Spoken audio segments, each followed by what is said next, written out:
E agora, para nos abrilhantar e começar com a chave de ouro, eu vou apresentar uma palestrante de grande relevância. Ela já é conhecida dos profissionais da aviação.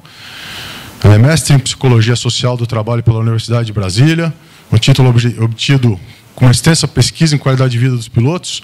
Pertenceu aos quadros da Força Aérea Brasileira, tendo exercido a chefia da assessoria de fatores humanos do CENIPA.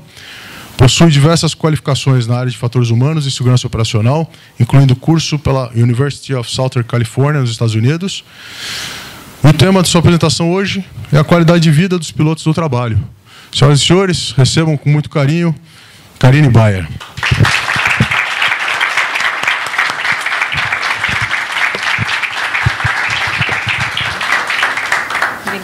Obrigada, gente. Bom dia, pessoal, tudo bem? Bom, primeiramente, como o comandante BM me apresentou, meu nome é Karine.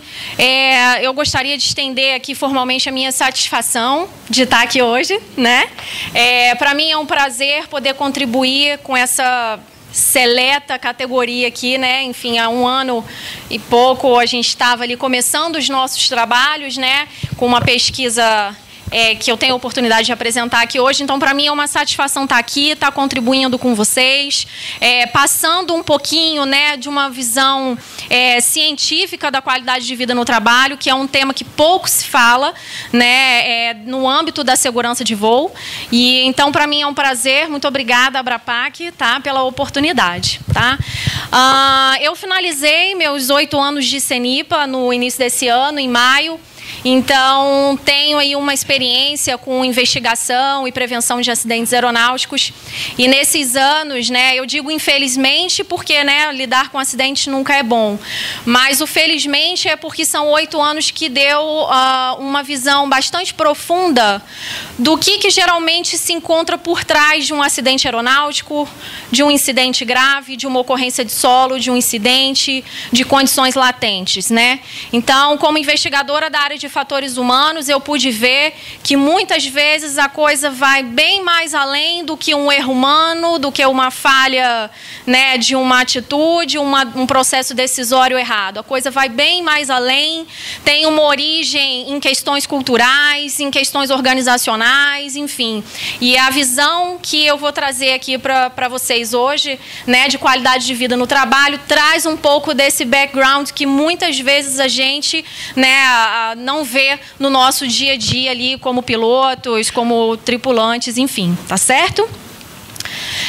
Bom, então o objetivo de hoje, né, é apresentar os principais resultados, porque obviamente foram muitos resultados que nós alcançamos na pesquisa que a gente pôde realizar em parceria com a Abrapac, com a SNA, com a Azagol e a ATL, que vale ressaltar que deram um apoio ímpar. Tá? Eu não teria conseguido, eu e o grupo de pesquisa na qual eu estava inserida, não teria conseguido, de fato, os resultados que alcançamos sem o apoio das associações e do sindicato. Então, foram muitos os resultados que foram apresentados, não tem como em 1 hora eu trazer tudo aqui, então eu tentei elencar os principais resultados, eu diria, né, que geram a curiosidade e a informação necessária para que a gente possa se mobilizar e entrar em ação para que novas ações e novos projetos sejam feitos para melhorar a qualidade de vida no trabalho dessa categoria.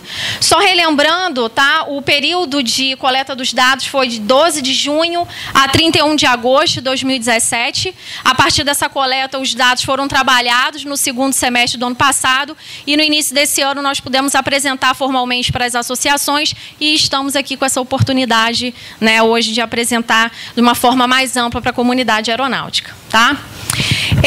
Eu queria começar a minha fala, antes, né, de apresentar os resultados, trazendo algumas provocações. Né? Então, quando a gente fala em qualidade de vida no trabalho, o que vem à nossa cabeça? Né? O que vem à tua cabeça quando eu falo qualidade de vida no trabalho? Será que qualidade de vida no trabalho é a mesma coisa que qualidade de vida? Um primeiro ponto que eu gostaria de convidá-los aí a refletir. Num segundo momento, eu pergunto, por que a gente fala em qualidade de vida no trabalho no âmbito de segurança de voo? O que um tema tem a ver com o outro? Por que uma coisa está dentro de outra? Tá? A gente vai pensar um pouquinho, eu quero fazer 2 provocações simultaneamente com vocês, e aí a gente parte para pensar os nossos resultados. Então, no primeiro momento eu pergunto, quando eu falo em segurança de voo, o que essencialmente, o que genuinamente eu estou falando? Alguém poderia me dizer, falar em segurança de voo, o que isso significa? Priorizar riscos? Minimizar? Mais alguém? Acho que é quando você cuida não só de você, mas de todo o ambiente ao seu redor também. Sim, ótima definição. Uma terceira e última, alguém poderia dizer? Pessoal daqui, que está muito caladinho. Olha, eu costumo interagir nas minhas falas, tá, gente? Vou fazer igual na FAB. Um voluntário, por favor. Major, por gentileza. Segurança de voo é quando a gente... todo o nosso trâmite... Uma resposta. Segurança de voo. Com nada desse mundo pode reviver o homem, mas algo pode conservar o vivo. Segurança de voo. Excelente. Como é que é o seu nome, por gentileza? Clóvis de Souza Brito. Obrigado, Clóvis. Obrigado pela sua definição. Vou pedir para Major? ele repetir aqui para Sim, o pessoal claro. ouvir. Segurança de voo eu entendo como nada nesse mundo pode reviver o homem, mas algo pode conservá-lo vivo. Segurança. E acrescenta a palavra voo. Excelente. Palmas para o seu Clóvis. Muito bem. Major? Já resumiu bastante, né? A segurança de voo é a capacidade da gente desenvolver um trabalho da melhor forma possível, com a melhor eficiência e, ao mesmo tempo, garantir a prioridade da vida humana, né? Foi exatamente o que o seu Clóvis falou, né? Sim. 4 definições excelentes, né? E aí eu complemento. Muitas vezes a gente foca, na verdade, quando a gente minimiza riscos, né? A gente foca muitas vezes em 3 pontos quando a gente fala em segurança de voo. Automação e tecnologia, sem dúvida. A automação hoje trabalha em prol da segurança de voo, com certeza, né? Minimizando ali o potencial do erro humano. A regulamentação, de fato, isso traz barreiras importantes, se a gente for pensar ali no modelo Reason, né, de gerenciamento de riscos, traz barreiras importantes. E, no limite, falamos muito de cultura de segurança, né, falamos de cultura justa, enfim. Então, hoje, né, obviamente, isso não resume, né, o que as ações de segurança de voo, mas muito se foca nesses 3 pontos. E aí, o que eu trago para a gente refletir é... onde está, então, e aí eu chamo um pouquinho a fala do Clóvis, onde está a discussão que coloca mais no centro? Quando eu falo mais no centro, é que centraliza mesmo, como a palavra aqui do comandante Bien hoje cedo. A aviação não existe, né, sem os pilotos, sem aquele que faz a máquina voar, sem o controlador de tráfego aéreo, sem o mecânico de voo, enfim. Onde está aquela discussão hoje nas nossas...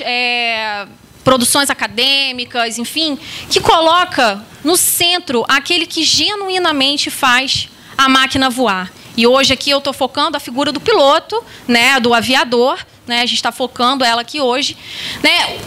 Olhem para as produções, né, que vocês leem e vejam qual a quantidade, a proporção de materiais que vocês leem, que coloca no centro essa dimensão não só física, cognitiva, mas essa dimensão psicológica, essa dimensão social, né, desse cara que faz a máquina voar, dessa mulher que faz a máquina voar. Muito pouco, né? Muito pouco se fala disso, né? Muito pouco. Então, essa pesquisa ela vem numa justificativa de que incrementar essa área, vamos dar centralidade a essa figura que é pouco falada ainda no âmbito da segurança de voo, né? E aí eu trago aqui uma frase, né? Ou seja, falar de segurança de voo ou salvar uma vida, como o Clóvis colocou ali, ela transcende essa perspectiva tecnológica, né, de investimentos em automação, ela transcende uma perspectiva regulamentar, que é uma barreira importante, mas não é a única coisa a ser focada no âmbito da segurança de voo, né?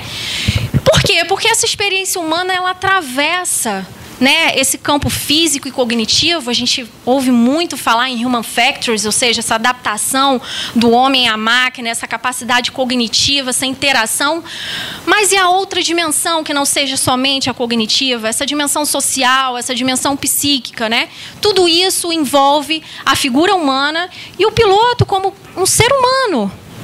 Ele está envolvido nessas mesmas questões, né? Às vezes a gente tende a achar, né? E aí, obviamente, existe toda uma relação. Na pesquisa a gente discute um pouco isso, desse processo identitário que o piloto tem com a máquina, né? Quem é piloto sabe que existe uma relação que é diferenciada com aquela máquina, né? Eu trabalhei com aviadores muitos anos, eu ouvi eles dizendo: eu visto essa máquina. Né? É uma expressão clássica entre a categoria. O que é vestir uma máquina? Vestir uma máquina é ser ela, é fazer parte da sua constituição, é se apoderar do poder da tecnologia dela, do poder de voar. Então, não é a máquina que voa, sou eu que voo, né? É um processo identitário que envolve, não vai me dizer que isso é só cognitivo. Isso é motivacional, é essência, é vida, é existência, entende? Então, quando a gente vai trabalhar a segurança de voo sem trazer esse cerne, esse ser que é vida dentro daquela máquina, né? Isso se perde se a gente esquece essa figura, né? E aí eu quis trazer um vídeo, Paulo, por gentileza, que é um vídeo que alguns já devem conhecer, porque é muito conhecido no meio aeronáutico, mas ele traz, vamos ouvir com ouvidos críticos, ele traz um pouco dessa dimensão existencial, sensível, no limite, do que é um ser aviador, né? Pode colocar, Paulo, por gentileza. Vamos voar. E principalmente sentir essa tremenda relação que se estabelece entre o ser e a máquina. Não entre qualquer pessoa e qualquer objeto, mas sim entre um ser alado e um pássaro gigante de metal. Pois voar é um dom. E esse dom vem de dentro. Ele nasce com a gente. Pensei, acho que o que nos faz voar, seja lá o que for, é a mesma coisa que atrai um médico a um hospital ou um engenheiro a uma grande obra, por exemplo. Algumas pessoas jamais compreenderão. E nós, em hipótese alguma, conseguiríamos explicar. Isso é literalmente inexplicável. Bom, continuei a me questionar e tentar achar uma resposta para o jovem rapaz. Nada feito. Não conseguia encontrar as devidas palavras. É fácil perceber que quando aviadores tentam explicar por que voam, ou quando falam de aeronaves, nunca fazem menção a dinheiro.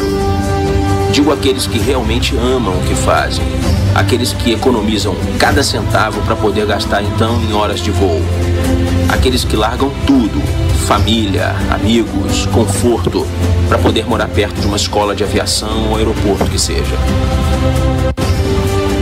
Ficamos então com a ideia de que nada disso é tão importante, que não é essa a principal razão que leva homens e mulheres a se alçarem aos céus.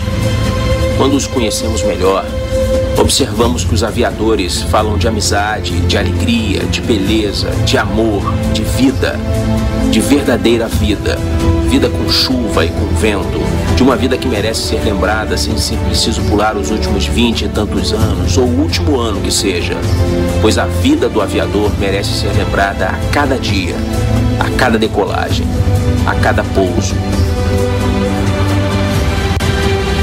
Desta maneira, fica fácil concluir que o piloto não voa para economizar tempo, embora economize sempre que troca o seu carro pelo avião.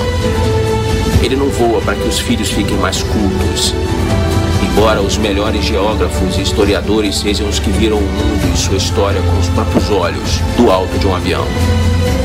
Ele não voa por economia, embora um pequeno avião usado custe menos e gaste menos do que um carrão esportivo. Ele não voa por lucro ou para oferir vantagens profissionais, embora possa utilizar o avião para agradar algum cliente ou possível cliente. Ele voa, independente da razão, sabendo que ali, naquele momento, ele leva consigo no ombro o peso das almas que estão única e exclusivamente sobre sua responsabilidade. O piloto conhece as suas responsabilidades e os riscos que estão embutidos nelas. Mostrei então ao rapaz que o engraçado mesmo era ver o quanto o aeroporto se tornara uma segunda casa para o aviador. Ali ele encontrar amigos que veem a aviação da mesma forma que ele. Amigos que têm os mesmos sonhos, os mesmos pesadelos.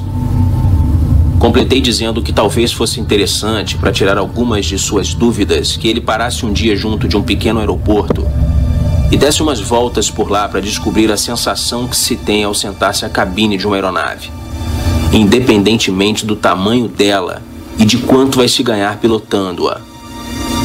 Talvez, desta maneira, ele encontrasse naquele lugar especial as respostas ao seu vazio interior. Finalizei com uma frase muito interessante que ouvi de alguém no passado que cabe a qualquer apaixonado por aviação. Não há prazer maior do que ver nessas pessoas o brilho de ter conseguido dar mais um passo em direção aos céus.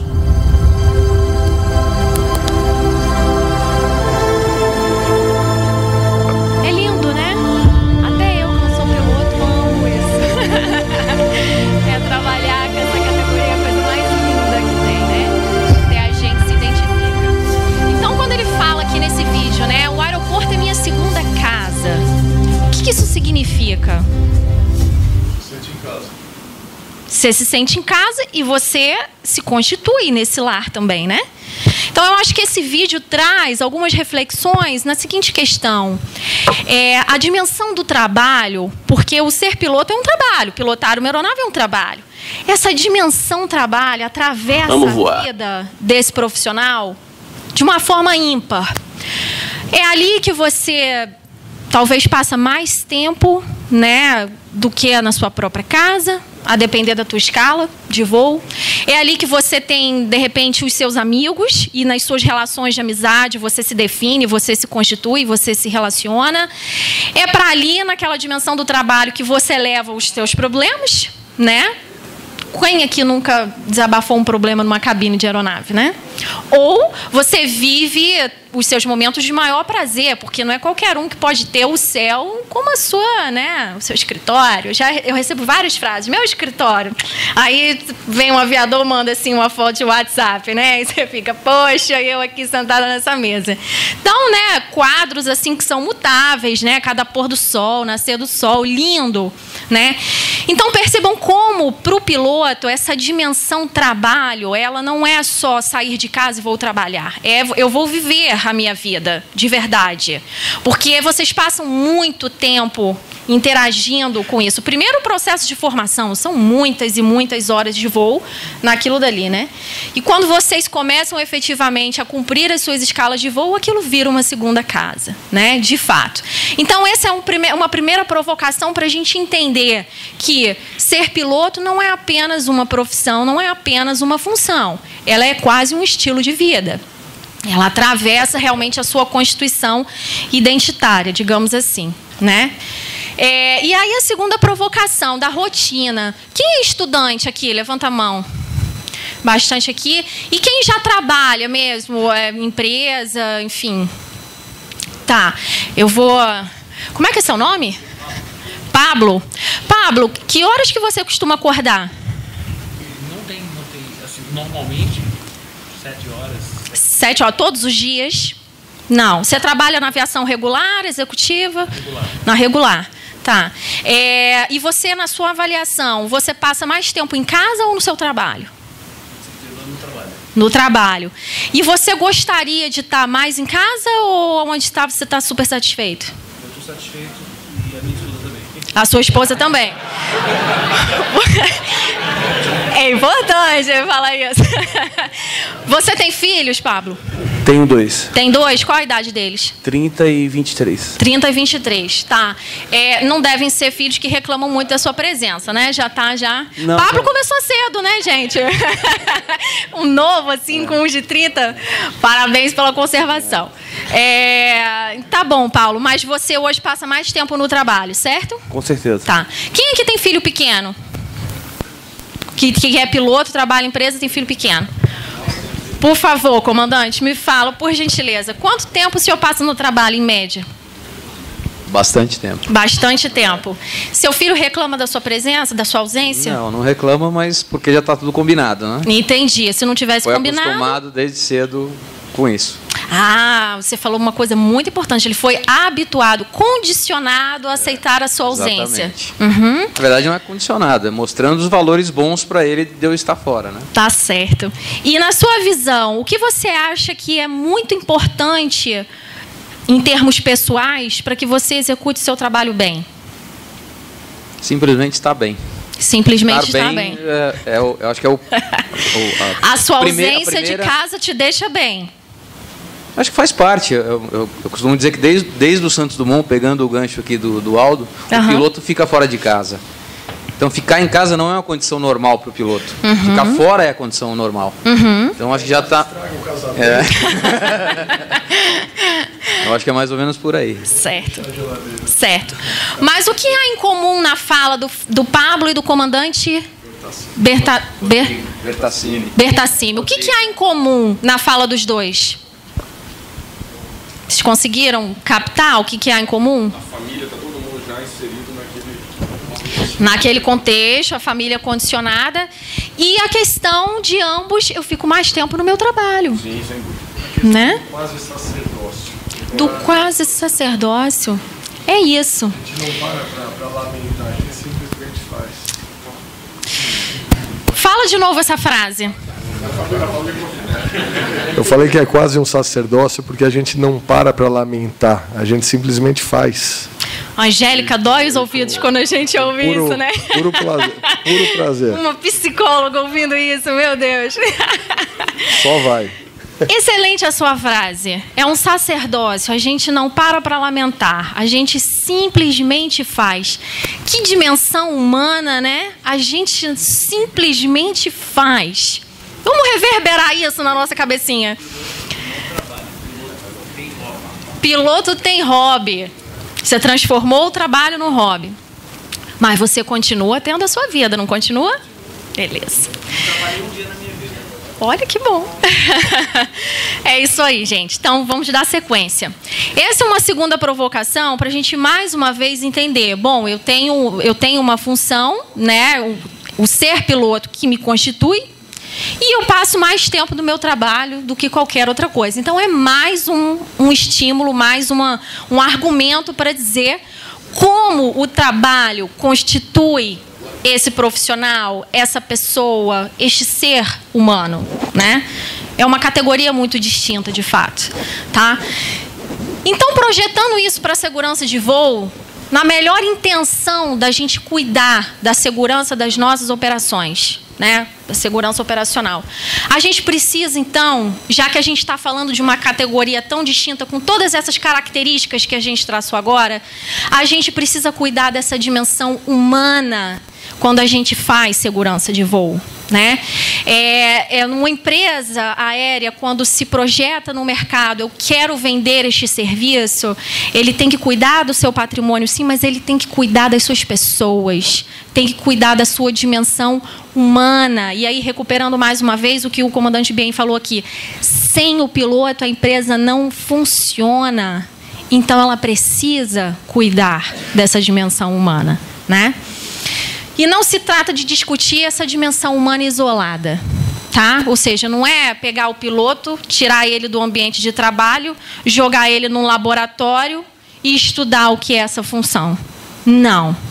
É estudar o piloto dentro do seu contexto de trabalho. É entender quais são as condições que aquele trabalho que o forma, que gera a sua identidade, como aquele trabalho propõe condições e propõe uma dignidade humana para que ele seja e que para que ele esteja naquele lugar, tá? Então, a pesquisa que a gente vai apresentar aqui, ela partiu desse pressuposto. Eu não quero pegar esse piloto, jogar num laboratório e ver o que ele faz, o que ele é. Eu quero olhar para esse piloto dentro da sua condição de trabalho e entender o que esse contexto está provocando para ele, está expondo para ele, está submetendo ele, como ele está se gerenciando, se constituindo, se adaptando dentro desse contexto. Tá certo? E aí, então, nós tivemos, né, essa oportunidade, como eu falei antes, com o apoio da Abrapac, da Zagol, da TL e do SNA, de explorar um pouquinho, então, quais eram essas condições, né, no ambiente de trabalho que estavam impactando, especificamente, nós pensamos uma categoria profissional muito específica, que foram os pilotos do transporte aéreo regular de passageiros. Tá? Obviamente, a gente não podia abarcar todos os pilotos, porque daí a dinâmica de trabalho é muito diferenciada. Então, até para um rigor mais científico, a gente teve que especificar muito isso. E, então, a gente fez essa pergunta, né? O que esses pilotos do transporte aéreo regular de passageiros pensam sobre a sua qualidade de vida no trabalho? E trabalhar com essa categoria, ela teve um argumento, uma justificativa econômica e social muito importante, porque quando a gente olhava o cenário de 2007 até 2016, a gente via um cenário de crescimento muito grande, ou seja, o indicador RPK, né, que é o de passageiros pagos por quilômetro transportado. Nesse período aí houve um crescimento, segundo a ANAC, ele de 7,7% ao ano, algo equivalente ali a 5 vezes o PIB brasileiro, né? Em 2016, a ANAC reportou 109,6 milhões de passageiros, né? Mas em 2015, especificamente, o Brasil viveu um cenário de recessão econômica, né? Houve uma alta de dólar que vinha desde 2011. Na aviação, tudo é dólar, né? A manutenção, peça, serviço, enfim. Isso começou a impactar nos custos, né? E na condição econômica das empresas. E em 2016, então, a gente teve uma baixa de 5,7% em passageiros. E aí nós, psicólogos do trabalho, olha para isso tem uma repercussão, né? Como que as empresas iam manter a sua capacidade de competição e subsistência num cenário econômico que é difícil? Manter a sua competitividade, né?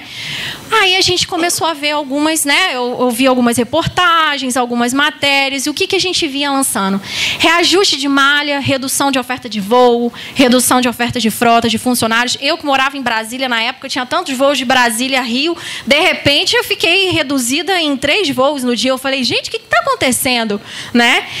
Reduziu funcionários. Em 2016, teve uma queda de 11,2% de frota, redução de 4,9% entre comandantes e copilotos em relação a 2015, e alguns incentivos também a plano de demissão voluntária, licença não remunerada, enfim. Eu, psicóloga de aviação, olho para esse cenário e vejo essa dimensão humana vai padecer. O que começou a acontecer? Se eu reduzo o número de pilotos, eu reorganizo as minhas escalas de voo. Se eu reorganizo e tenho menos piloto, eu aumento a minha carga de trabalho. E se eu aumento a minha carga de trabalho, eu diminuo folga, eu diminuo o período de descanso.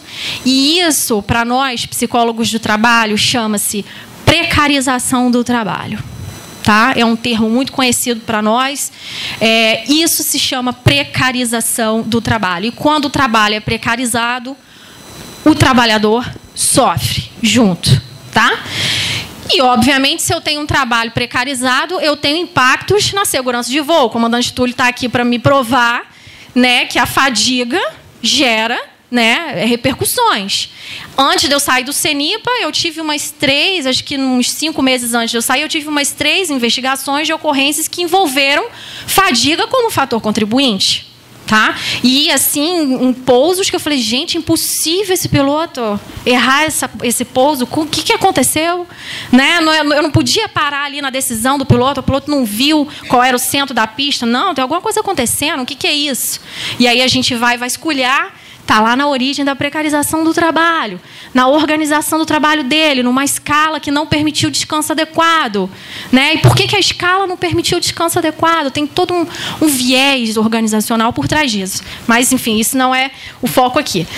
E aí, ao mesmo tempo, nós vimos aqui no ano de 2016 uma estimativa de, em média, 5.481 pilotos entre 6 empresas aéreas que nós escolhemos para trabalhar na pesquisa, por uma questão aí de identidade, personalidade jurídica, não vem ao caso falar, mas é válido dizer, são as empresas que trabalham aí o serviço na nossa aviação regular, tá? Foram 6 as que escolhemos e, ao mesmo tempo, então, nós tínhamos uma grande quantidade de pilotos trabalhando com uma alta tecnologia. E, por outro lado, quando eu olhava para as pesquisas sobre essa categoria, o que ela vinha falando?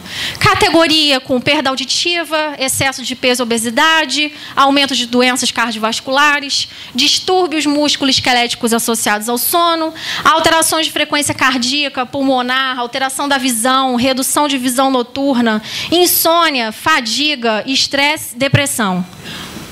Caramba! Né? Respira. Uma função que constitui esse ser humano está fazendo isso tudo com ele? Né? Ele nunca trabalhou na vida. O Pablo nunca trabalhou, coitado. Tá nessa estatística aqui. Como é isso? Né? Por que esses pilotos estão adoecendo? Por que a dimensão fisiológica está padecendo? Né? Aí você fala, você é psicóloga, né? Cuida de psíquico. Sim, porque o seu corpo é comandado por isso aqui, ó. Se isso aqui está ruim, seu corpo padece. Tá? Muitas vezes a gente adoece aí, toma remédio achando que é problema fisiológico. Não, tá aqui, ó. Tá? E não é loucura não, tá, gente? É simplesmente funcionamento mental. A forma como você lida com seus problemas, né? A forma como você se porta resiliente diante deles, enfim, né? Isso tudo aqui eu falo que, então, de um cenário que traz consequências sobre o bem-estar no trabalho, porque, gente, eu não trabalhar... O Brasil, por ter sido, né, toda uma tradição escravocrata, a gente acha que trabalhar é um sacrifício. Não, trabalhar é viver também. Né? Então, quando eu falo em bem-estar no trabalho, sim, eu tenho que experimentar bem-estar no meu trabalho. Eu, recentemente, visitei uma amiga na Alemanha, e ela é enfermeira, trabalha no hospital, e ela estava muito insatisfeita lá com as relações socioprofissionais que ela estava tendo lá, e um dia viraram para ela e falaram assim, Paula, se você não está satisfeita, muda de setor. E ela falou, não, mas que vergonha, eu vou mudar de setor, significa que eu não estou sabendo lidar com os meus problemas? Não, aqui você tem que ser feliz. Você passa maior tempo de vida aqui dentro. Se você não estiver se sentindo bem, é você que vai adoecer. Isso lá na Alemanha, né? E no Brasil a gente ainda não pensa assim. Tá reclamando aí, enfim, fica quieto e trabalha, né? Não é isso que a gente geralmente ouve, né? A gente tem que desconstruir isso, achar que ser feliz no trabalho, né? Tá querendo tirar proveito. Não!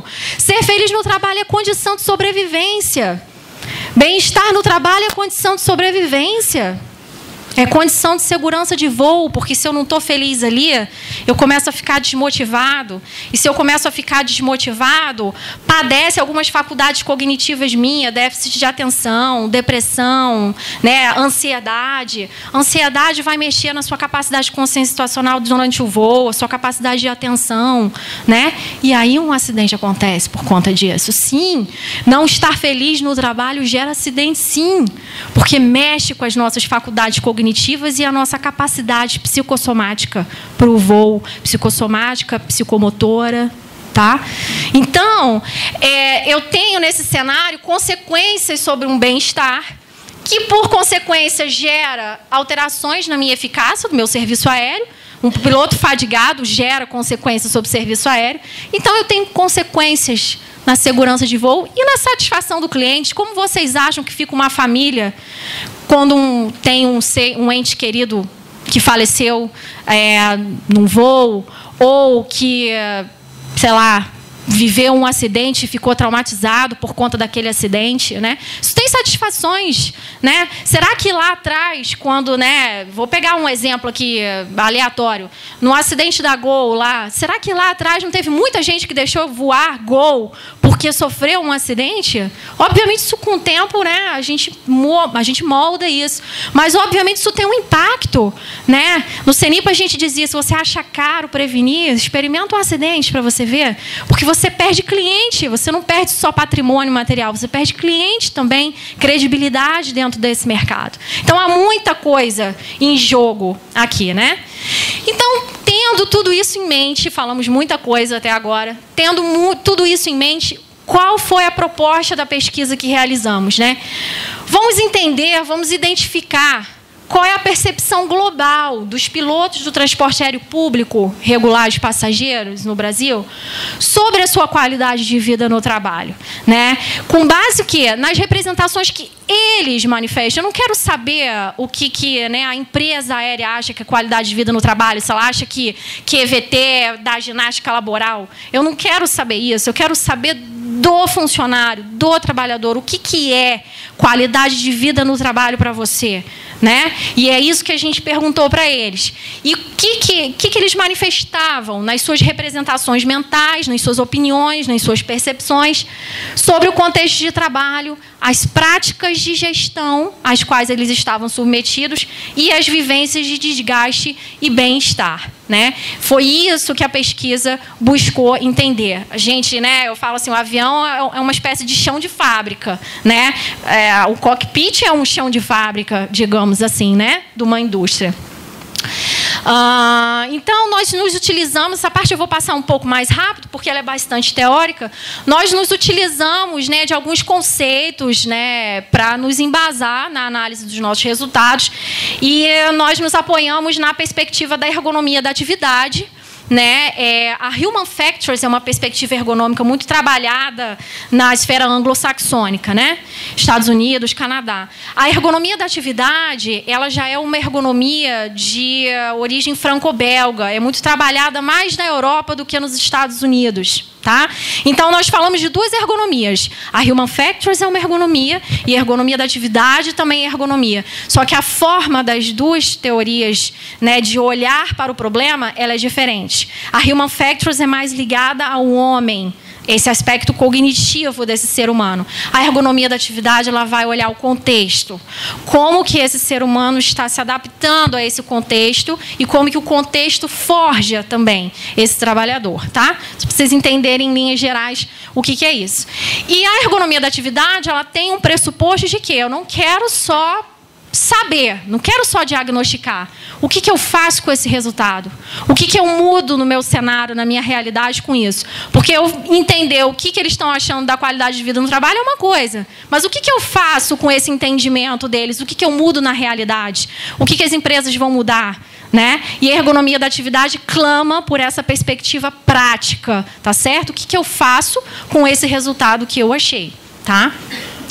E a perspectiva de qualidade de vida no trabalho que nós apoiamos, tá? O grupo de pesquisa que eu fiz parte é do Núcleo de Ergonomia da Atividade, Cognição e Saúde da Universidade de Brasília. E quem fundou essa perspectiva de qualidade de vida no trabalho foi o professor Dr. Mário César Ferreira, foi até o meu orientador, trabalhou conosco nessa pesquisa. Ele desenvolveu toda essa perspectiva teórica metodológica no doutorado dele na França. E ele vem, então, dizer para a gente o que é qualidade de vida no trabalho. E eu tenho que olhar esse construto sob dois âmbitos. Ele tem que ser um preceito de gestão organizacional. O que é isso? QVT não é só para o trabalhador, QVT é para o empresário também. Qual é a responsabilidade dele dentro dessa temática de QVT? É um preceito de gestão organizacional. Eu tenho que ter norma, eu tenho que ter diretriz, eu tenho que ter prática, eu tenho que ter projeto, eu tenho que ter ação para investir em qualidade de vida no trabalho. Então, é uma perspectiva bem prática ao nível do empresário. E ao nível do trabalhador? A qualidade de vida no trabalho não é a ginástica laboral dele do dia a dia. A qualidade de vida no trabalho é o que ele pensa são as representações mentais que eles constroem a respeito das vivências de bem-estar nele. O que me gera mal-estar ou o que me gera bem-estar no meu ambiente de trabalho? O que me gera reconhecimento, o que não me gera? Tá? Nas relações socioprofissionais, eu estou satisfeito ou não? Então, percebam, quando eu trabalho nessa pesquisa, o construto qualidade de vida no trabalho, eu tenho sempre que pensar o que o piloto pensa do bem-estar ou do mal-estar dele e o que a empresa entende, né, como normas e preceitos e diretrizes de gestão organizacional. Uma coisa não anda sem a outra. Tá? Deu para captar, gente? Se alguém tiver dúvida, por favor, levanta a mão, tá bom? Aqui também só para vocês entenderem os resultados, tá, gente? Eu não vou entrar a fundo no modelo teórico, mas só para vocês entenderem a forma como os resultados foram apresentados. Esse é um modelo teórico adaptado da ergonomia da atividade aplicada à qualidade de vida no trabalho. E vocês vão ver que os nossos resultados, eles vão estar ancorados na apresentação dessas 3 escalas, tá? Uma escala maior, contextos de trabalho. Então, houve perguntas direcionadas à compreensão do contexto de trabalho. E, para compreender o contexto de trabalho, alguns grandes fatores foram estudados. As condições de trabalho e suporte organizacional. E aí, dentro desse fator, tiveram vários itens, várias afirmações específicas em que o piloto tinha que responder até que ponto ele concordava ou ele discordava daquela afirmação. Tá? Então, as condições de trabalho e suporte organizacional, as representações que eles tinham sobre a organização do trabalho dele, as relações socioprofissionais de trabalho, o reconhecimento e crescimento profissional e o uso das tecnologias de voo, que é uma questão muito específica do trabalho dos pilotos. Isso aqui é o que a gente entende como estado do mundo, ou seja, o que está posto para o piloto. Quando ele entra na empresa, ele tem isso aqui funcionando. Então, eu quero saber como ele percebe o funcionamento desses fatores aqui, o que já está posto para ele. Na outra mão, eu tenho aqui os sentimentos no trabalho, que já é o que eu chamo de efeitos desse mundo, né? O que as relações socioprofissionais de trabalho geram para ele como sentimento. O que a organização do trabalho gera como sentimento para ele. Então, no efeito desse mundo, eu aprendi na pesquisa qual era a percepção de desgaste que o piloto tinha no seu trabalho. Quais eram os afetos? Porque se eu falo de bem-estar, se eu falo de felicidade, eu tenho que falar de afeto. Afeto aqui não é o sentimento positivo. Afeto é a capacidade de se afetar, de se mobilizar de alguma forma. E esse afeto, essa capacidade de ser afetado negativamente ou positivamente em relação a esse trabalho. Qual era a intenção que ele tinha de sair do emprego e os índices de afastamento do trabalho por motivos de saúde, que geram um indicador epidemiológico importante para a gente. E aí vocês me perguntam, tá, Karine, mas e essas práticas de gestão do trabalho aqui? O que está fazendo nesse modelo? As práticas de gestão do trabalho, elas são extremamente moderadoras, ou seja, a forma como o meu gestor gere o meu trabalho, ou seja, a forma como o setor operacional gere a minha escala de trabalho, vai gerar um desgaste para mim. Tá? Então, as práticas de gestão do trabalho moderam essa percepção, porque é o gestor que diz como é que isso aqui funciona dentro da empresa, correto? São as lideranças, os gestores, os diretores, eles é que vão definir como é que uma escala de trabalho daquela empresa vai se definir, como é que as folgas vão se definir, como é que os períodos de descanso, de férias, eles é que ditam essas políticas. E quando eles ditam essas políticas, eles movem um contexto de trabalho que, por sua vez, vai gerar uma afetação nesse piloto, né? Desgaste ou sendo feliz ou não. Deu para entender? Faz sentido para vocês esse modelo? Então, esses fatores aqui, nessa perspectiva teórica, é o que a gente chama de fatores estruturadores da qualidade de vida no trabalho dos pilotos, tá? Então, não é a ginástica laboral. São esses fatores aqui, tá, que constituem o cerne, a definição, por si só, do que é qualidade de vida no trabalho. Beleza? Sigamos então.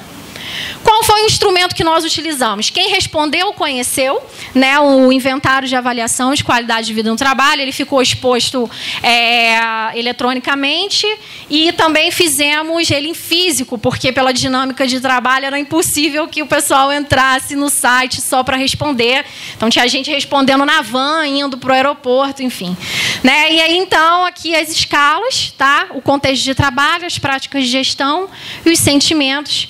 E 4 questões abertas que vocês vão ver nos resultados, para mim é o que dá todo sentido a essa pesquisa, porque você capta a fala daquele ser humano, né? É uma dimensão subjetiva, digamos, da pesquisa, em que eu pergunto para o piloto qual é a sua fonte de mal-estar, qual é a sua fonte de bem-estar nesse trabalho e o que é qualidade de vida no trabalho para você. Lembrem-se que a ergonomia da atividade, ela tem a perspectiva prática. O que eu faço com esse resultado? Então, eu captei. Piloto, o que é qualidade de vida no trabalho para você? Ele me respondeu.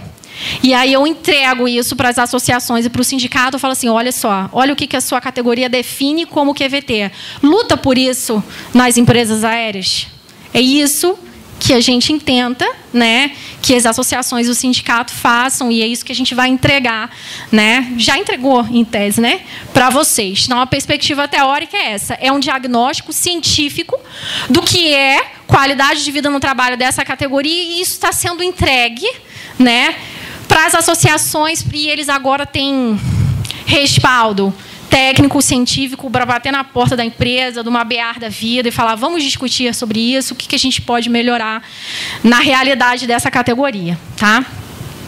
E aí, então, já entrando na pesquisa, aqui uma amostra, um perfil da amostra. Tivemos 164 pilotos respondentes. Tá? Aqui a maior empresa aqui não é Delta Airlines. Tá? Não é a Delta Airlines, mas nós tivemos um maior número de respondentes de uma empresa específica. Nós tivemos, representando, obviamente, essa categoria, maioria de homens, minoria de mulheres, com uma idade média de 41 anos, a maioria casado, com graduação completa. Tá? 59,8 comandantes, 33,5 copilotos, maioria em situação funcional ativa, realizando predominantemente voos domésticos. Tá? E também realizando uma média de 3 a 4 etapas de voos por dia.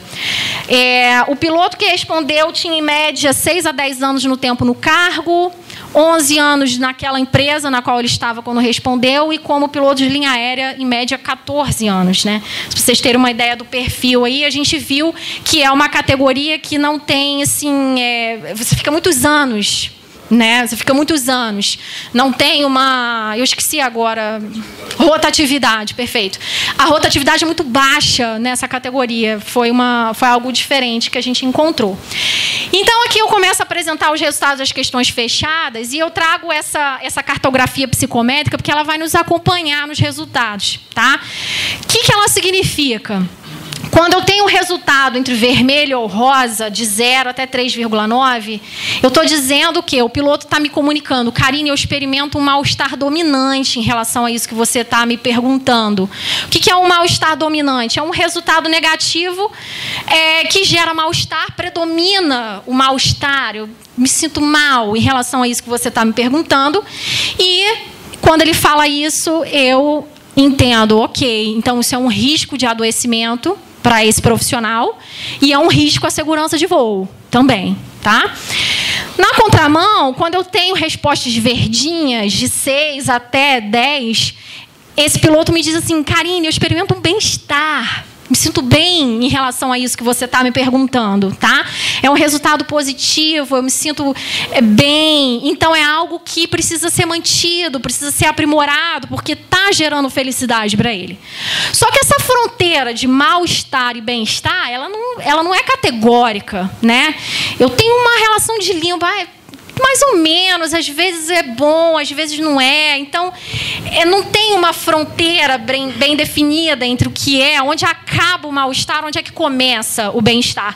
Então, existe uma zona de transição, que a gente chama que é uma zona de situação limite. Assim, a coisa ela está perigando nessa percepção desse piloto, tá? Ela gera um estado de alerta, ou seja, tem algo que eu preciso mexer aqui. Né? E aí eu tenho uma zona de transição que pode ser mais para o negativo, que é os resultados entre 4 a 4,9, e uma de tendência um pouco mais positiva, que vai de 5 até 5,9. Então é interessante, é importante a gente entender essa cartografia, porque ela vai nos acompanhar na interpretação dos resultados. Todos compreenderam? Beleza, então vamos seguir. Numa avaliação global de QVT, ou seja, o resultado, olhei para aquilo tudo junto. O que eu enxerguei? Enxerguei aqui que os pilotos, de uma forma geral, tendem a estar ali numa situação limite, ou seja, uma zona de alerta, numa tendência negativa, 27,3%, né? Mas, no geral, você tem um pouco mais de avaliações positivas, se você for olhar no todo. Né? Uma média ali de 5,15. 5,15 está aqui, né? A média global aqui nossa, um desvio padrão aceitável. Então, ela está aqui, né? 1,37 para mais ou para menos. Então, ela estaria globalmente aqui. E aí eu pensei, falei assim, será que tem alguma coisa influenciando nessa percepção? Né? Porque o que a gente ouvia era reclamações, reclamação. E aí eu falei, cara, o que está rolando nessa percepção aí? E aí, quando eu olho para aquele fator, lembra do fator uso das tecnologias de voo? Quando eu uso de tecnologia, é o quê, gente? A interação dele com a máquina, né? Aquela automação, o poder, né, da máquina em si. Quando eu tiro esse fator, a minha média caiu. 4,89. Ela já passou de uma tendência positiva para uma tendência negativa, para uma tendência negativa. E aí, então, vamos olhar mais a miúde o que esses resultados estão comunicando. Dentro do contexto de trabalho, lembra do modelo, tá, gente? Contexto de trabalho tinham vários fatores, tá? No contexto geral de trabalho, uma avaliação, ele estava numa tendência positiva. Apesar de estar em estado de alerta, tende a ser positiva. Mas, especificamente entrando nos fatores que compõem a escala do contexto geral de trabalho, o que foi bom e o que foi ruim? Obviamente, gente, aqui eu estou apresentando principais resultados, tá? Teve muito mais resultados do que eu vou mostrar aqui. As condições de trabalho e suporte organizacional dele foi bem avaliado. Zona de bem-estar, tá? Posto de trabalho adequado, né? Nível de automação adequado. Uso das tecnologias de voo, ok. Me sinto bem com o nível de automação que eu tenho, né? O grau de automação facilita o meu trabalho. Dentro do fator das relações socioprofissionais de trabalho, também avaliado numa zona de estado de alerta, que não está perfeito, mas tem uma tendência positiva. Convivência no ambiente de trabalho relativamente harmoniosa, mas a comunicação está onde, gente? No rosinha. Insatisfatória. Quando a gente leu isso, o que nos apontou? Como é que está o CRM dessa galera? Né? Comunicação é trabalhada em CRM. Aí você vai olhar, como é que é o treinamento de CRM nas empresas hoje? Eu tive a oportunidade de fazer um treinamento de CRM numa grande empresa. Foi 1 dia e meio. 1 dia e meio eu aprendo a me comunicar. Aliás, eu aprendo a decidir, a comunicar, a me relacionar, porque são tantos fatores no treinamento de CRM. Então, aqui eu já me pergunto, será que o treinamento em CRM está sendo eficaz hoje, dentro das empresas aéreas, porque eles estão reclamando disso aqui. Eles estão em zona de mal-estar dominante em relação a como a comunicação acontece. Comandante com copiloto, enfim. Tá? Então, o CRM já plotou aqui para mim como algo a ser melhorado. Organização do trabalho era um outro fator que compunha a escala contexto geral de trabalho. Rosa é o quê, gente?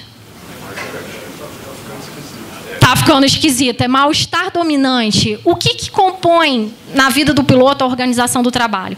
Como a escala dele se organiza, como é que ele tira férias, como é que ele tira folga, qual o tempo de descanso, o trajeto dele entre aeroporto, entre hotel. Isso aqui está tudo dentro de organização do trabalho. É mal-estar dominante. Embrulha o estômago aqui, né? Enfim, então isso aqui já é um sinal super vermelho de que algo necessita ser mudado na organização do trabalho do piloto para que ele tenha bem-estar no trabalho, para que tenha segurança de voo, para que o cliente fique satisfeito. Tá? Posso fazer uma pergunta? Com certeza. Parte de comunicação, a gente está implicado nessa pesquisa de comunicação dentro do cockpit ou a comunicação com os demais setores da empresa? Ela generalizou, na verdade, né? A gente poderia ter até colocado uma pergunta aberta para que as pessoas respondessem sobre isso. Não foi possível, né, pela natureza da pesquisa, mas, de uma forma geral, a gente percebe que, como a convivência do piloto é mais em cabine, muito menos dentro de uma empresa, as respostas elas tenderam a se avaliar dentro de uma cabine, tá? Mas aí eu te responder especificamente se ela foi perguntada dentro de cabine ou empresa, ela não foi. Ela foi uma pergunta genérica, tá? A percepção nossa como profissionais é que, talvez eu esteja falando só por mim, mas a comunicação dentro de cabine ela é boa. Sim. Eu acho que a comunicação com os demais setores, sim, da parte de operação, sim, que é com muita gente, mecânicos, despachos, despachantes, etc. Uhum.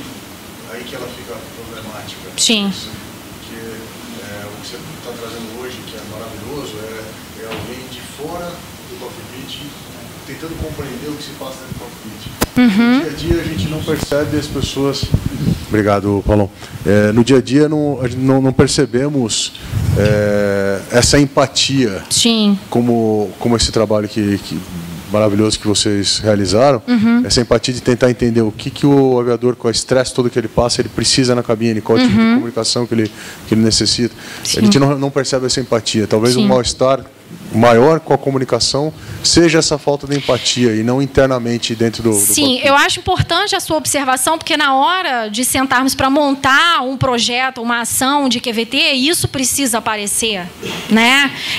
Eu acho que a gente pode trabalhar nas duas linhas, não só na forma como o CRM tem sido tratado, mas também na dimensão gestor e trabalhador, né? Eu acho que são duas formas, duas facetas de um mesmo problema. Tá? E isso pode ser trabalhado na dimensão prática que a gente quer aplicar. Tá? Então, aqui, dentro de organização do trabalho, nós observamos a insatisfação em relação à forte cobrança por resultado, a falta de tempo para ter pausa de descanso no trabalho, que eram afirmações, né? Lembra que eu falei? Os pontos têm afirmações que eles avaliam se discordam ou concordam. Então, aqui eu trouxe alguns pontos específicos para a gente aprofundar. A execução do trabalho sem sobrecarga de tarefas, isso é avaliado como uma tendência negativa, ou seja, existe sobrecarga de tarefa nessa função. E aí isso me aponta o quê? Planejamento ineficiente de escala de voo. Bem, eu preciso de um pouco mais de tempo, estão me dizendo que eu tenho 5 minutos. Eu posso avançar um pouquinho mais? Tá bom, obrigada. Tá, não, beleza. Então, me diz um pouco sobre a necessidade de trabalhar FRMS, né? Ou seja, a fatiga, o gerenciamento de risco, e os turnos irregulares de trabalho. Então, eu sei que o Túlio, a equipe dele, está trabalhando já nisso. Então, essa pesquisa veio corroborar, olha, vocês estão no caminho super certo, porque o que gera mais insatisfação no trabalho está aqui, está comprovado, e que precisa ser trabalhado esses 3 pontos de acordo com a opinião deles. Tá? Em relação ao reconhecimento e crescimento profissional, zona de tendência negativa já beirando um mal-estar dominante, tá? Ou seja, os pilotos não estão se sentindo reconhecidos, não estão sentindo que estão crescendo da forma adequada dentro da sua empresa, né? E realmente eu já vi por aí, empresa contrata copiloto, já bota logo para voo internacional. Poxa, mas e os caras que estavam aqui no voo doméstico, lutando para ir para internacional? Como assim? Isso repercute no reconhecimento. Os caras não se sentem reconhecidos.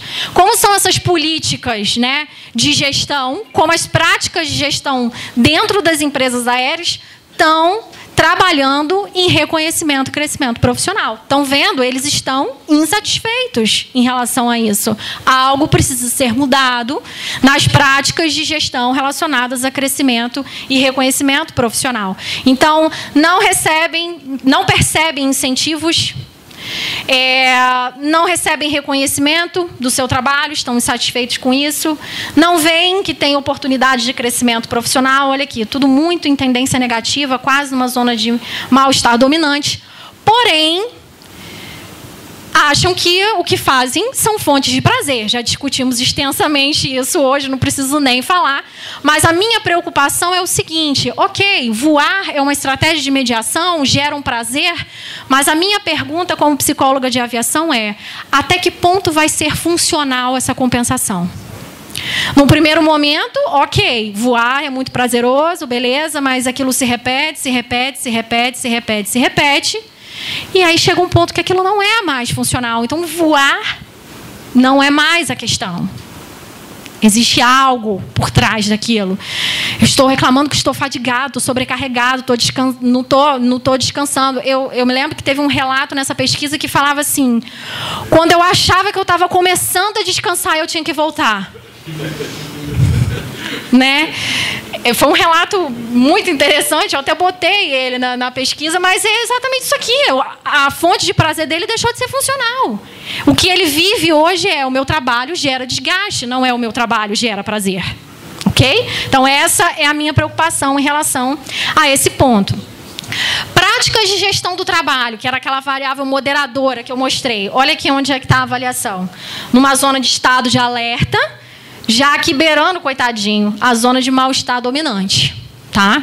Isso me diz que existem o quê? Práticas de gestão ainda pouco humanizadas, mecanicistas, né? Com essa categoria profissional. Então, pilotos não se sentem participativos nas decisões. Qual a participação que eu tenho na criação da minha escala, por exemplo? Né? A chefia não demonstra interesse pela opinião. Um pouco do que você falou bem, a gente não tem voz ali com eles, né? Então acho que isso aparece um pouco nessa afirmação, o quanto essa chefia se interessa, né, pela minha opinião. E aqui eu trouxe um gráfico, né, que mostra de uma forma mais global como que ficou distribuída a percepção dos pilotos em relação às práticas de gestão do trabalho. Então, se eu somar o percentual daqueles que tiveram um mal-estar intenso com aqueles que estão numa zona de estado de alerta com tendência negativa, eu somo 61,5%, é quase 70% de pilotos muito insatisfeitos com as práticas de gestão do trabalho que têm sido submetidas lá pelas empresas aéreas. É muita coisa, tá? Então, como eu falei, são práticas de gestão ainda que são mecanicistas, são pouco humanizadas, não incitam a participação desse piloto na sua formação do seu trabalho, na forma como ele conduz aquilo, né? Desgaste. Aqui, como é um sentimento negativo, a cartografia ela é invertida, tá? A percepção de desgaste é tamanha, né? Eles estão aqui em zona de mal-estar dominante, existe sobrecarga, é desgastante esse meu trabalho, né? Esse é o efeito do mundo, lembra? O efeito do mundo, o desgaste que ele vive. Então, ele tem se sentido cansado, o trabalho está prejudicando o uso do tempo livre fora da empresa, está trabalhando no limite da capacidade dele, está me levando ao esgotamento pessoal, está me gerando fadiga mental. Esses aqui são os maiores fatores aqui de formação, digamos, da percepção de desgaste dele. A sobrecarga, a falta de descanso, a falta do tempo livre, tá? O esgotamento pessoal. E os afetos negativos, né? Lá na pesquisa vocês podem ver mais a miúde todos os afetos que foram avaliados. Mas estão se sentindo muito preocupados, muito irritados, tá? E nos afetos positivos, nenhum afeto positivo nessa pesquisa foi avaliado em zona de bem-estar dominante. Nenhum afeto positivo foi avaliado. O máximo que eu consegui alcançar foi o quanto ele se sente orgulhoso, que está numa zona de estado de alerta, apesar de tendência positiva, e o quanto estão alegres na execução daquele trabalho. E a empolgação de realizar aquele trabalho em zona de mal-estar dominante. Tá? A intenção deles de sair do emprego, tá? Aqui, ó, 39,7% apontou de 6 até 10, 50,3% ali de 0 até 4. Afastamentos de trabalho por motivos de saúde, 27,4% dessa amostra se afastou do trabalho por motivos de saúde pessoal, tá? E quando eu faço uma nuvem de palavras, tá ok, mas aqueles que têm intenção de sair do emprego, por quê querem sair do emprego? E aí a formação de nuvens de palavras é o quanto aquela palavra se repete associada com a outra. Então é a falta de qualidade de vida, é a falta de convivência com a família, tá? Esse foi o que mais foi falado como argumento na origem da intenção de sair do emprego. É a minha falta de qualidade de vida e a minha falta de convivência com a família. Isso foi o que mais se repetiu. Tá? Numa síntese desses resultados quantitativos, o que eu tenho aqui, então, gritando para mim? A organização do trabalho. Tá? É algo que precisa ser movido nas minhas relações socioprofissionais e no meu reconhecimento e crescimento profissional. As práticas de gestão nas empresas que precisam ser modificadas e esse efeito do mundo, desgastes estão extremamente desgastados, isso é alarmante, isso é preocupante, e essa categoria profissional que se identifica com aquele trabalho, que se forma por aquele trabalho, que se constitui por aquele trabalho, está vivendo isso aqui. Tá? Então, isso é um grito de socorro, eu diria, né, dessa classe profissional. E aqui eu coloquei suporte organizacional em vermelhinho, porque nessa pesquisa especificamente, esses dois construtos não se associaram. As condições de trabalho nos pilotos é legal, porque está muito vinculado à automação, mas o suporte organizacional apareceu lá nas questões abertas, em relação à alimentação, à qualidade do hotel em que eles ficam. Tá? Reclamaram muito de alimentação e reclamaram muito da qualidade dos hotéis. Tá? Bom, pelo tempo, eu acho que os resultados qualitativos eu não vou ter como apresentar, porque senão eu vou gerar aqui uma bagunça na agenda de vocês. Eu vou deixar essa apresentação com todos, tá? E vocês podem ler isso sem problemas nenhum. Eu gostaria só de repassar. Aqui, então, eu só queria resumir, para fechar, o que para o piloto é qualidade de vida no trabalho. Tá? Então, quando ele foi questionado, ele falou que qualidade de vida no trabalho para ele é ser valorizado e reconhecido por meio de políticas de gestão, carreira e remuneração. É ter alimentação a bordo de mais qualidade. É ter tempo de trabalho melhor distribuído por meio de um planejamento equilibrado da escala de voo. É ter tempo suficiente para descanso.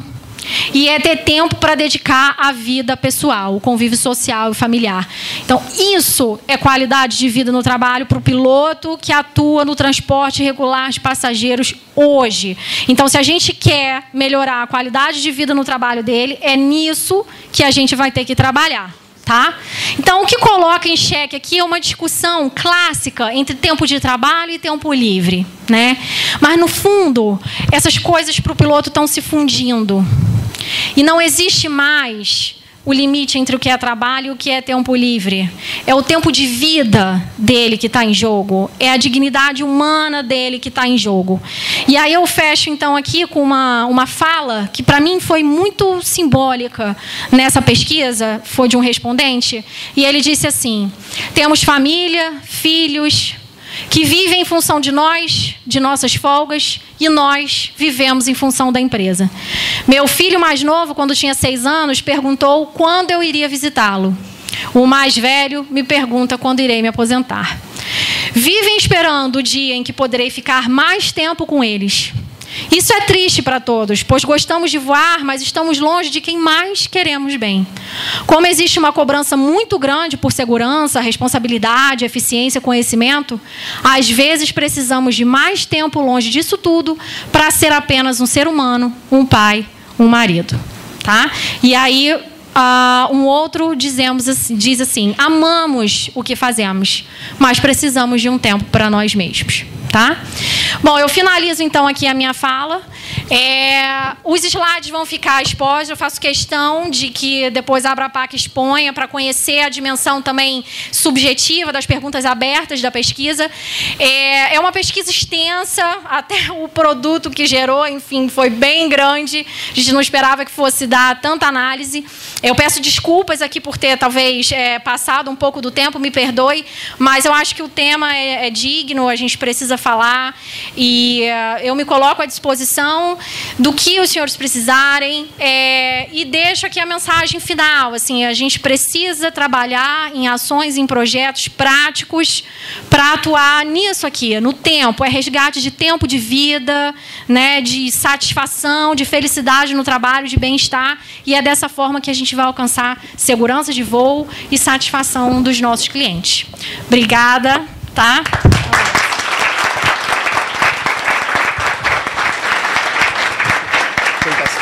Você tem alguma pergunta? Sim. Karine, quem pede desculpa sou eu, porque o assunto é tão amplo e tão maravilhoso e importante que nós disponibilizamos pouco tempo para o que fosse importante. Nós precisaríamos ter disponibilizado mais tempo. Aliás, já fica uma sugestão para nós, a Abrapac e demais associações aqui representadas, para que a gente faça talvez um evento mais específico para falar sobre isso. De repente, lá na nossa sede, nós temos um espaço aí para receber. Se você tiver essa disponibilidade, vai ser um prazer. E quando a gente conversava aqui em paralelo, nós estávamos de alunos relapsos, a gente estava conversando justamente o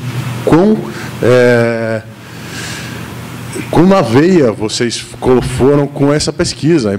É isso que nós estávamos impressionados. Eu falei, nossa, vocês clarearam coisas que nós mesmos não conseguíamos enxergar com tanta clareza, definir em posições, colocar em palavras. A gente gosta, mas a gente está sofrendo, e é uma palavra que eu usei há pouco tempo contigo na pergunta, a empatia, talvez. Eu acho que o que a gente sente um pouco de falta é a empatia, é alguém de fora do cockpit, como esse trabalho que você realiza na área de psicologia, de repente olhar para dentro do cockpit como um ser humano e falar o que está acontecendo lá dentro, o que está faltando.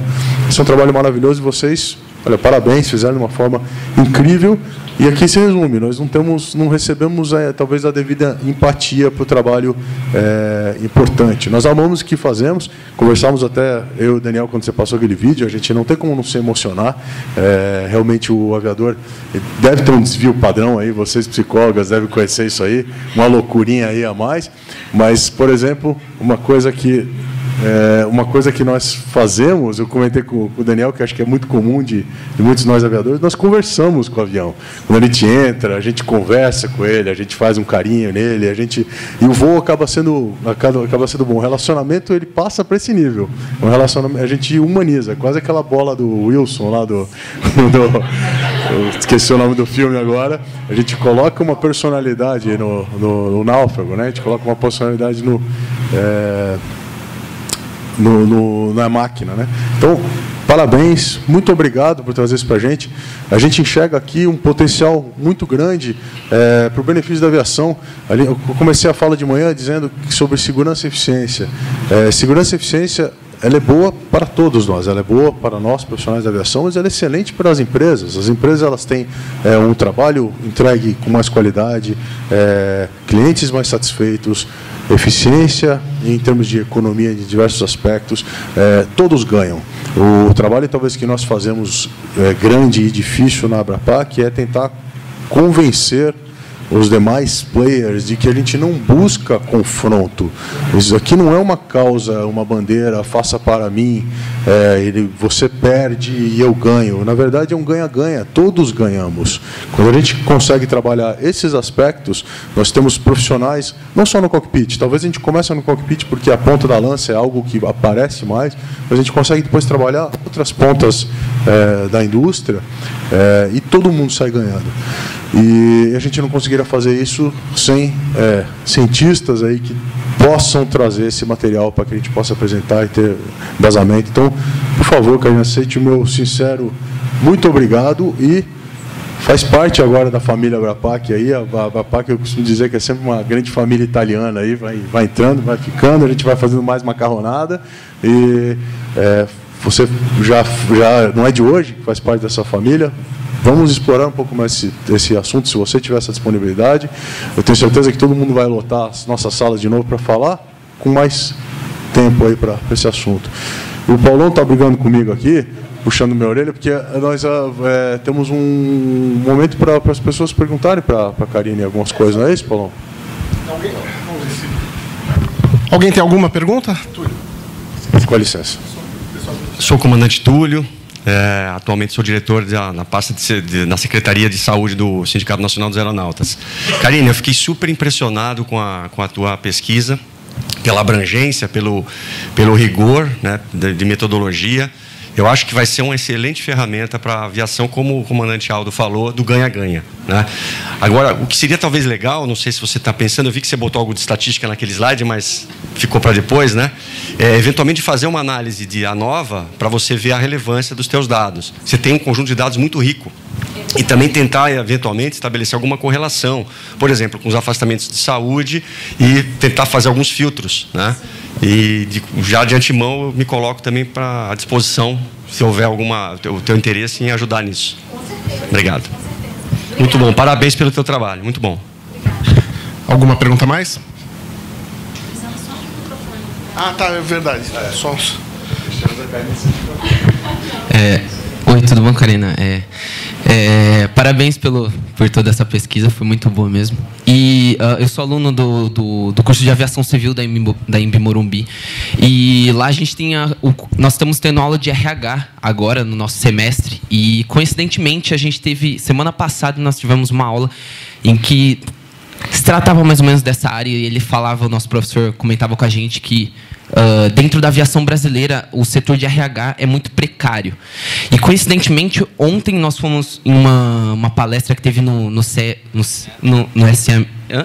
SNA, e que um piloto, o comandante Rafael, não sei se alguns conhecem aqui, ele trabalha na Korea Airlines, e ele comentou super bem de toda a estrutura da aviação lá na Coreia. Ele falou que lá é muito bom, que ele tinha liberdade para escolher toda a carga horária dele e tudo mais. Comentou, ele só teve comentários positivos. E eu queria saber se talvez todos esses resultados que você teve aqui no Brasil, talvez seja uma falta de liberdade do piloto escolher a carga horária dele, ou ter uma falsa liberdade. Porque uma frase que ele comentou muito é que era assim, lá a carreira era do piloto e a carreira não era da empresa, era dele, entendeu? Sim, eu acho extremamente... Como é que é seu nome? Felipe, é extremamente oportuna a tua colocação, e eu talvez respondesse ela com duas reflexões bem simples. A primeira é o que eu já comentei hoje mais cedo sobre uma questão cultural. Quando a gente trabalha em nossas palestras a cultura, né? Cultura de segurança, enfim, a gente tem que entender 3 dimensões de cultura. Uma cultura organizacional, que está dentro, na verdade, uma cultura profissional, uma cultura daquela categoria, que está dentro de uma cultura organizacional, dentro daquela empresa, que, por sua vez, está dentro de uma cultura que ela digamos, nacional. Tá? Então, assim, eu não tenho como falar de cultura se eu não olhar para essas 3 coisas juntas. Cultura nacional, que engloba a organizacional, que engloba a profissional. Tá? São nesses 3 vieses que a gente fala quando discute cultura de segurança. Quando você fala assim, puxa, na Coreia, ele só fala bem de lá. Então, nesse primeiro ponto, eu puxo o gancho. Nós temos uma cultura nacional muito específica, né? Como eu falei aqui, o Brasil, ele é muito ainda pouco desenvolvido em relação a políticas de trabalho, tá? Se a gente olhar as produções que a Organização Internacional do Trabalho tem, os postulados, né, que cientificamente o estudo do trabalho existe no mundo, o Brasil está muito aquém das melhores práticas, tá, na gestão do trabalho. Nacionalmente, culturalmente, nós somos o quê? Um país subdesenvolvido, ou eu não gosto de falar subdesenvolvido, é em desenvolvimento, né? Com uma tradição histórica muito ainda de colônia, de exploração, enfim. Não adianta a gente pensar que isso não nos influencia, isso influencia muito na nossa forma de viver o trabalho. Então, o Brasil ele ainda galga trajetórias para entender que o trabalhador ele tem um papel de protagonista no cenário do trabalho. Nós ainda lutamos, nacionalmente falando, para que a figura do trabalhador seja o cerne, seja o centro, assim como na França já acontece, né? Assim como na Espanha já acontece, tá certo? Então, no primeiro momento, eu te respondo sobre isso. A Coreia é uma coisa, o Brasil é outra, tá? Num segundo cenário, as nossas empresas no Brasil, elas, como qualquer outra, ela vai visar um lucro, tá certo? E, economicamente falando, a gente sabe que empreender no Brasil é uma loucura, né? É uma loucura hoje uma empresa se sustentar dentro de uma dinâmica tributária, enfim, uma competitividade das empresas aéreas. Portanto, infelizmente, as nossas empresas ainda fazem a gestão delas, ou seja, para eu manter o lucro, eu tenho que apostar naquilo que me gera dinheiro de imediato. E não é investindo no trabalhador que eu ganho esse dinheiro. Pelo contrário, eu invisto no trabalhador, eu gasto mais dinheiro com treinamento, eu gasto mais dinheiro mandando ele para fora para fazer um simulador que seja, eu gasto mais dinheiro investindo em programas de bem-estar no trabalho. Infelizmente, as nossas empresas ainda estão arraigadas dentro dessa cultura. Mas, óbvio, eu acho que toda cultura ela se muda, né, paulatinamente, sobretudo de cima para baixo, né? Por isso que a gente faz esses trabalhos, para a gente convencer o cara lá de cima e para a gente descer isso, né, para a nossa organização. Então, Felipe, assim, é difícil assumir realmente hoje... falar de RH, né? Eu não gosto nem muito de usar essa expressão, porque RH está tão ligado à seleção, enfim. Eu aposto mais numa dimensão ali da segurança de voo, tá? Discutir a dimensão humana na segurança de voo por um médico, por um psicólogo, ou por um profissional que seja especializado na área de fatores humanos. A gente ainda está em desenvolvimento nisso, sabe? E eu acho que é através desses estudos, de gerar conhecimento, de gerar saber, que a gente consegue mostrar para o mundo as realidades e como que a gente pode trabalhar as realidades, né? O Túlio deve entender bem, existe tão pouca pesquisa no Brasil na área da aviação, tão pouca, e você não cria conhecimento no mundo, não cria sabedoria no mundo se você não pesquisa. Se você não pesquisa, você não torna a coisa ao conhecimento, né? Então, eu acho que o Brasil está nesse caminho, é através das pesquisas, do investimento na academia, que a gente vai conseguir dar saber científico, através do saber científico, a gente vai conseguir convencer os grandes diretores das empresas de que vale a pena investir nesse trabalhador, e aí a gente chega no ponto de tornar ele um protagonista. Mas hoje, infelizmente, eu acho que essa precarização do trabalho, que eu falei, traz um pouco, né, do antagonismo que existe, né, entre, puxa, lá é assim e aqui não é. Mas muito ainda arraigado por essa precarização do trabalho que valoriza o lucro em detrimento do bem-estar no trabalho, né? Karine, dá licença. Daniel Ribas aqui, falando, só aproveitando o que o Felipe falou. Realmente, o Aldo deu essa ideia. Eu acho que é muito legal se a gente puder fazer um evento especial, porque isso gera muita discussão, fazer um painel de discussões. Mas uma coisa que ele comentou que é muito interessante é que o seu olhar, não sendo aviadora, você consegue fazer um link também, muito dessas angústias que a gente viu demonstradas na sua pesquisa, elas são angústias da sociedade moderna. Sim. Né? E com a peculiaridade de cada país, etc. Da mesma forma que temos relatos maravilhosos, como esse que o Felipe viu, a Abrapac, e tenho certeza todas as outras associações aqui, o sindicato, muitas vezes servem de esteio para pessoas que estão tendo experiências terríveis lá fora. A própria empresa citada pelo Felipe foi uma empresa que precisou importar quase toda a administração dela inteira dos Estados Unidos, porque ela tinha um problema cultural severo, né, que resultava em problemas de segurança de voo muito grandes. Sim. E hoje ela se tornou um exemplo, mas importando e adaptando uma cultura dela. Então, pesquisas desse tipo, elas criam um benchmark, sim, mesmo para a gente poder discutir globalmente. e não só globalmente, mas amplamente em termos de sociedade. Sim. Inserindo o aviador, porque o aviador às vezes fica muito míope dentro do cockpit, muito ensimesmado e muito autorreferente, né? Assim, a gente fala, nossa, como a gente sofre, como é difícil, mas existem angústias que são do homem moderno e da sociedade moderna. E você, sendo uma pessoa com uma formação mais ampla e não unicamente ligada ao cockpit, você consegue fazer esse link. Sim. Então, eu acho muito interessante se a gente puder explorar isso com você numa ocasião futura, próxima. À disposição. Né? Sim, Legal. será um prazer. Muito acho obrigado. Válido, muito válido.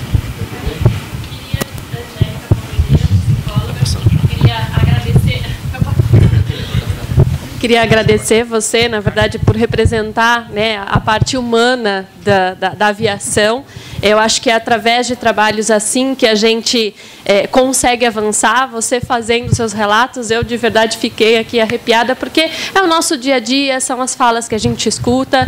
E eu acho que tudo isso representa muito, e os meninos abrindo a porta, né, para cada vez mais processos como esse acontecerem, eu acho que só vai fazer com que a psicologia, dentro, né, desse movimento todo, que a gente também está crescendo, né, está evoluindo, tem muita coisa ainda acontecendo, que vai fazendo com que a gente consiga trazer esse nosso olhar mais humano para algo tão, de certa forma, em alguns momentos, concreto, fechado, né? Então, eu acho que a gente, através de trabalhos como esse que você compartilhou com a gente, é onde a gente consegue trazer o olhar não só subjetivo, mas também de uma forma objetiva, através de números, para que a gente possa cada vez mais trabalhar esse lado que ainda está em desenvolvimento e, como você colocou, qualidade de vida, né? O que é qualidade de vida dentro do trabalho? É justamente isso, essa relação de eu estou bem, então eu vou trabalhar bem, eu saio bem, eu volto para casa bem, e essa relação ela tem que acontecer de uma maneira muito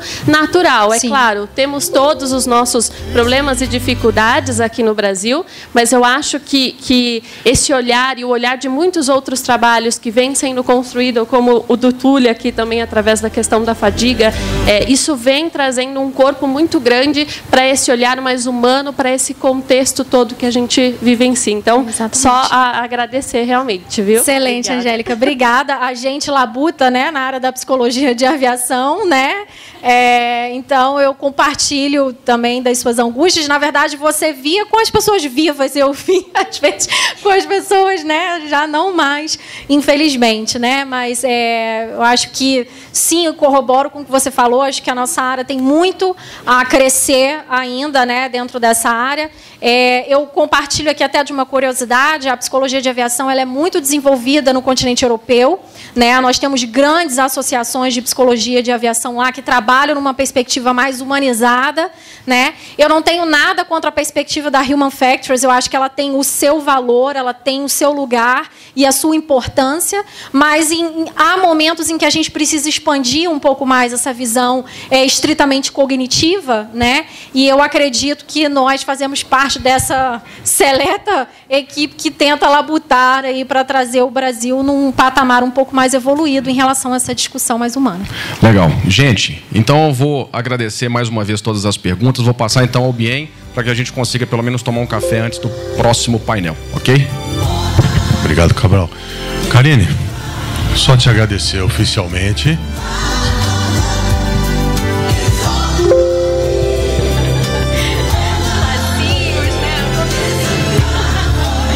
Muitíssimo obrigado por nos enriquecer.